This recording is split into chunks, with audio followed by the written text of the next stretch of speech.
Samantala mga kasama sa patuloy pa ng ating mga balita, pamilya na mag-overnight sa lugar ng Luneta dyan sa lungsod ng Maynila ngayong bagong taon, abay kanya-kanyang latag ng kanilang mga banig.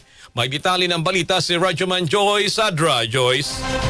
RMN Live Report! Kanya-kanya na nga latag ng kanilang higaan ang mga pamilya na mag-overnight sa Luneta Park dito sa Maynila.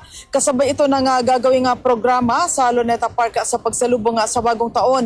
Tulad na lamang ng pamilya magtangob na mula Virac, Catanduanes na nila ay taon-taon sa Luneta sila nagre-reunion ng kanilang mga kaanak kasabay ng pagsalubong sa bagong taon. Hi po sa Virac, Catanduanes. Dito po kami sa Luneta po ngayon. Dito po kami mag-celebrate ng New Year. Patuloy naman ang pagdagsa ng mga kababayan natin na manonood ng programa dito sa Luneta Park para sa countdown sa New Year. Patuloy naman ang pag-ikot ng mga tauhan ng Manila Police District bilang bahagi ng pinatutupad na seguridad. Kasama mo sa DZXL Manila, Rajuman Joyce Collantes, Adra, Tatak, RMN.